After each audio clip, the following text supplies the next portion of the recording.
Hello everyone, welcome to the online classes. Today we are going to start a new chapter and the name of the chapter is Food Resources. So you know that food is also concluded in the type of resource because we know that petrol, coal and other environmental factors like air, soil all are a type of resource because they are helpful for us for our living life. मतलब अगर हमें अपनी life में अच्छे से हमारी life को अगर कंडक्ट करना है, अच्छे से डे टू डे लाइफ को जीना है, तो उसके लिए हमें डिफरेंट थिंग्स की नीड पड़ती है. That is type of resource. जैसे कि आप जानते हैं कि अगर कोई गाड़ी है, कोई व्हीकल है, उसको अगर एक जगह से दूसरे जगह जाना है तो उसको क्या चाहिए होता है? उसको चाहिए होता है पेट्रोल या डीजल, उसको यही चाहिए होता है.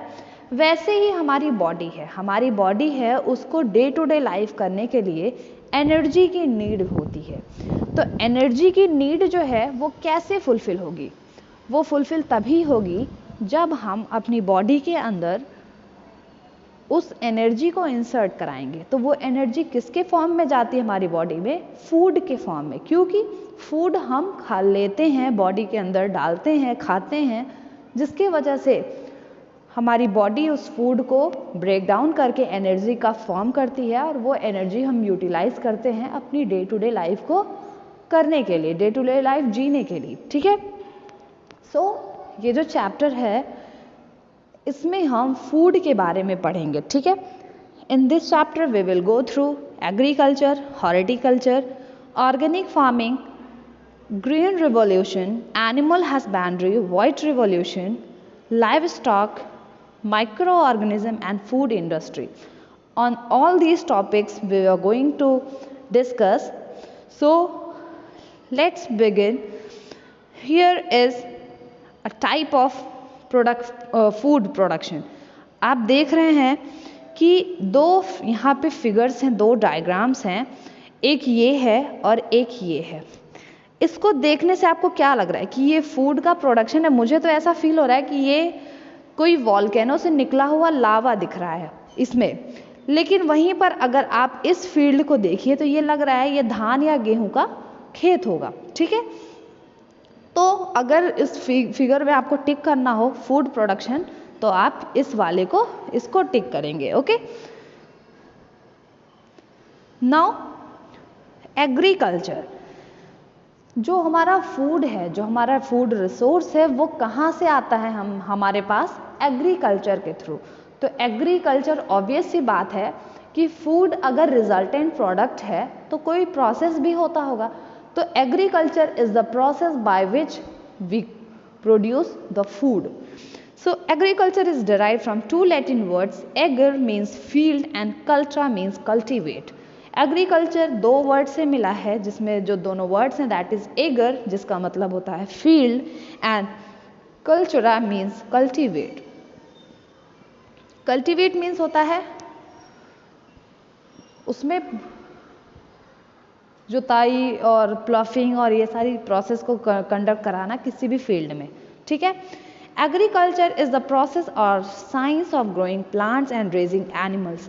एग्रीकल्चर एक ब्रांच है साइंस का, एक प्रोसेस है जिसमें प्लांट के ग्रोथ, प्लांट को ग्रो कराना और एनिमल को का रेजिंग जो प्रोसेस है ये इसमें आता है. लाइक अगर हम मछली का पालन कर रहे हैं, हम दूध के लिए, मिल्क प्रोडक्शन के लिए हम एनिमल्स को अपने पास रखे हैं, अंडों के लिए हम मुर्गियों को रखे हैं, तो ये जो तरीका है ये भी एग्रीकल्चर में इंक्लूड होता है. ठीक है. Agriculture is said to form the backbone of our country. You know what the basically the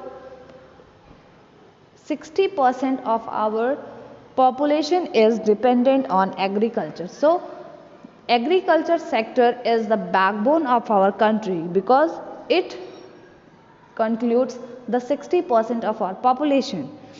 Agriculture is a process that involve a number of processes. Agriculture एक process है जिसमें कई सारे processes होते हैं. Like tilling of soil, soil की tilling होती है, ploughing होती है, सोइंग सीड्स, सीड्स को शो किया जाता है, मतलब बोया जाता है। इरिगेशन एंड हार्वेस्टिंग, इरिगेशन है और हार्वेस्टिंग। इरिगेशन मीन्स होता है सिंचाई और हार्वेस्टिंग मीन्स होता है फसल की कटाई, ठीक है। Plant of same kind that are cultivated at the same land on a large scale for food, fodder and other commercial purpose are called as crops. जब कभी भी प्लांट की बात की जाती है या प्लांटेशन की बात की जाती है तो हम क्या करते हैं, सिंगल टाइप ऑफ प्लांट को हम एक साथ ग्रो कराते हैं। लाइक अगर हमारे पास राइस है तो हम ढेर सारे राइस प्लांट्स को एक ही फील्ड में ग्रो कराते हैं। तो ये जो होता है इसको बोला जाता है क्रॉप। मतलब जब सेम काइंड के प्लांट्स को एक ही फील्ड में लार्ज स्केल पर ग्रो कराया जाता है तो उसको बोला जाता है क्रॉप। क्रॉप्स में फूड आते हैं, लाइक फूड मटेरियल्स के लिए जो प्लांटेशन किया जाता है वो आते हैं। फूडर यानी कि चारा, जो गाय भैंस के लिए चारा किया जाता है वो आते हैं। And commercial crops, commercial purpose के लिए जो क्रॉप्स होते हैं like sugarcane, coffee, tea, ये सारे जो हैं ये सारे कॉमर्शियल क्रॉप है, मतलब जिनका प्रोडक्शन हम पैसे के लिए करते हैं, मतलब उनको बेच के पैसा कमाने के लिए। Now wheat, rice, potato and sugarcane are some example of crop. Wheat है, rice है, potato है, sugarcane है. These are some examples of crops. Different factors such as climate, weather, soil and availability of water affects the growth of crop. बहुत सारे factors हैं, like climatic factor है, weather है, soil है and availability of water जो है ये crop के प्रोडक्शन को, क्रॉप के ग्रोथ को कहीं ना कहीं ट्रिगर करता है। लाइक अगर गर्मी में हम गेहूं अगर प्रोड्यूस करें तो हमारे लिए थोड़ा सा मुश्किल होगा। क्यों? क्योंकि ठंडक में क्या होता है, गेहूं को जो फॉग है, फॉग के रूप में वाटर मिल जाता है गेहूं को। वहीं पर धान है, धान के लिए हम क्या करते हैं, उसको गर्मियों में करते हैं, उसको पूरी तरह से गर्मियों में करते हैं और जब तक धान थोड़ा सा बड़ा होता है तब तक बरसात आ जाती है। बरसात में भगवान खुद ही इतना बारिश कर देते हैं कि धान के लिए जो हमें बरसाती पानी चाहिए या पानी की ज़रूरत है वो हम कुछ भर देते हैं, खुद से इरिगेशन में कुछ कर देते हैं और कुछ बारिश के पानी से हमारा जो खेत है उसमें पानी मिल जाता है, धान को पानी मिल जाता है।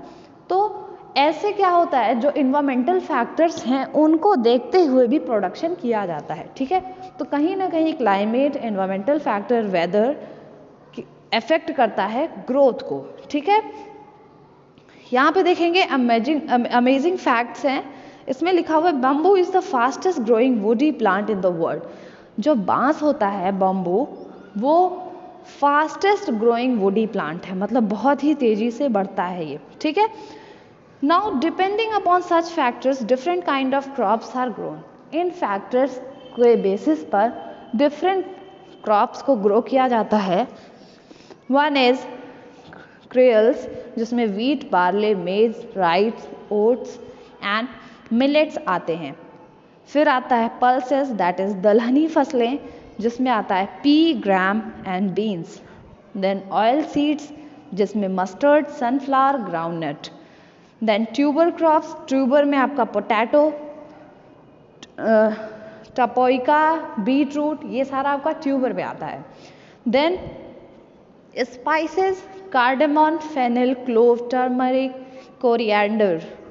नाउ प्लांटेशन यानी कि बागानी फसलें, जिसमें आता है coffee, tea, rubber, cotton. Then timber यानी लकड़ी के लिए जिन पेड़ों को उगाया जाता है, टीक, शीशम, ये सारे पेड़ हो गए।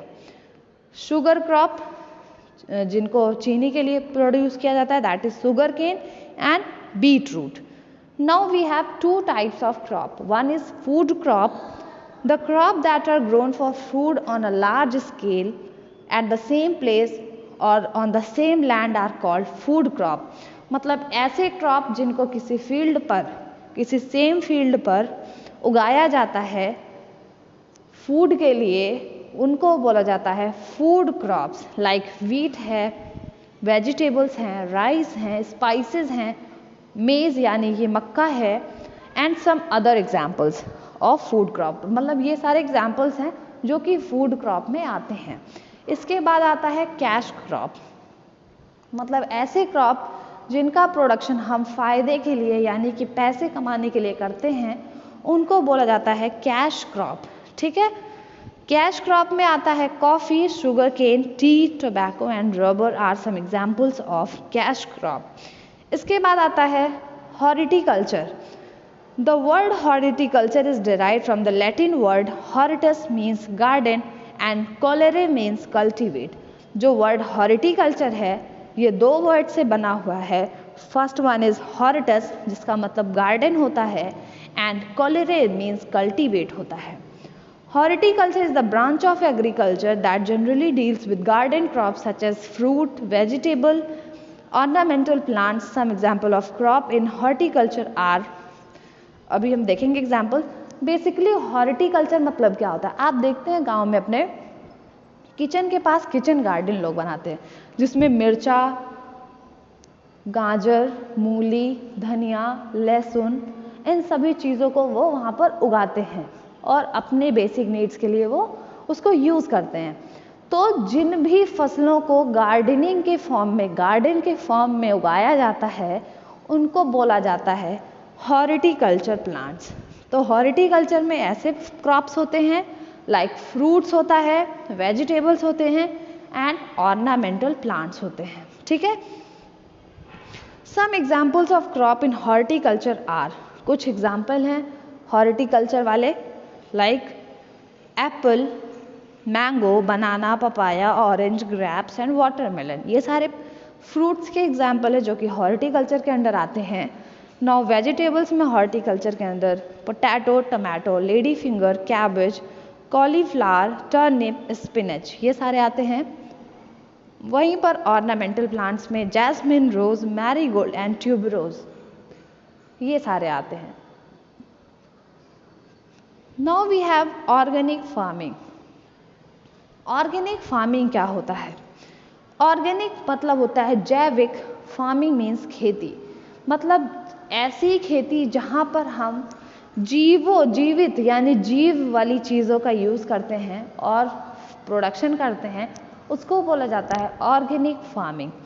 Organic farming is a system of farming in which biological methods are used instead of artificial method और केमिकल्स। मतलब ऐसी टाइप की खेती जहाँ पर आर्टिफिशियल मेथड यानी कि केमिकल्स, फर्टिलाइजर्स का यूज़ ना हो, बल्कि हम बायोलॉजिकल चीज़ें यूज़ करें, मतलब जैविक चीज़ें यूज़ करें। ठीक है, the use of chemical fertilisers and pest control method harm the environment, whereas organic farming is safe and environment friendly।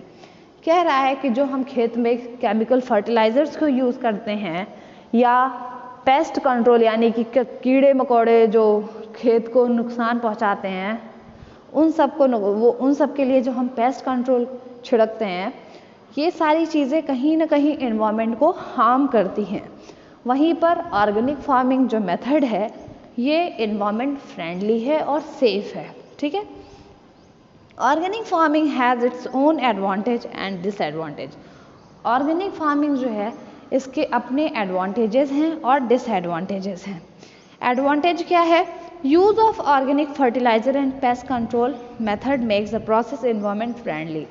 जब भी ऑर्गेनिक फर्टिलाइज़र या पेस्ट कंट्रोल मेथड जो कि ऑर्गेनिक हो उसको यूज़ किया जाता है तो वो एनवायरनमेंट फ्रेंडली होता है। It does not cause water और लैंड पोल्यूशन। ये किसी भी प्रकार का पोल्यूशन या ना ही वाटर ना ही लैंड पोल्यूशन कॉज करता है। The crops obtained as produce after harvesting are free from harmful chemicals and are healthy to be consumed. जो क्रॉप्स हैं जो ऑब्टेन होती हैं हमें हार्वेस्टिंग के बाद, यानी कि फसल की कटाई के बाद जो हमें क्रॉप जो हमें मिलता है, ग्रेन्स जो हमें मिलती हैं, वो फ्री होती हैं हार्मफुल केमिकल से, उसमें केमिकल्स नहीं होते हैं, एंड आर हेल्दी, और वो हेल्दी होती हैं खाने के लिए। ठीक है, the organic crops are nutritious and taste good. Organic crops जो होते हैं वो न्यूट्रिशियस होते हैं, उनमें न्यूट्रिएंट्स होती हैं अच्छी खासी, और वो टेस्ट में भी अच्छे होते हैं, ठीक है। वहीं पर डिसएडवांटेजेस क्या हैं? Disadvantages of organic farming, the organic farming products are expensive. जो ऑर्गेनिक फार्मिंग के जो प्रोडक्ट्स होते हैं वो एक्सपेंसिव होते हैं। The farming process is cumbersome as it requires the more time and its care and upkeep. कह रहा है कि जो फार्मिंग का प्रोसेस है वो बहुत ही ढीला होता है, मतलब बहुत ही स्लो प्रोसेस होता है इसके लिए। तो वहाँ पर अगर हमें ज़्यादा लोगों को खिलाना है, ज़्यादा लोगों के लिए उसको प्रोड्यूस करना है, तो वो थोड़ा सा हेक्टिक हो सकता है, ठीक है। The shelf life of organic crop is shorter. कह रहा है अगर हमको प्रिजर्व करके रखना है, अगर ऑर्गेनिक फसलों को, ऑर्गेनिक फार्मिंग वाली फसलों को अगर हमको प्रिजर्व करके रखना हो तो वो थोड़ा सा मुश्किल होता है, क्योंकि ये ऑर्गेनिक होती हैं तो इनके जल्दी ख़राब होने का भी डर होता है, ठीक है। मतलब अदर क्रॉप्स के हिसाब से जो ऑर्गेनिक क्रॉप्स होते हैं वो थोड़ा प्रिजर्व करना मुश्किल होते हैं उनको करना। They need to be consumed soon. उनको जल्दी से जल्दी खाना ज़रूरी होता है, ठीक है। So we have discussed horticulture, organic farming, agriculture, cash crop and food crop in this video. In the next lecture we will discuss green revolution. So that's all for today guys. We will meet in the next video. Till then stay safe, stay healthy. Thank you.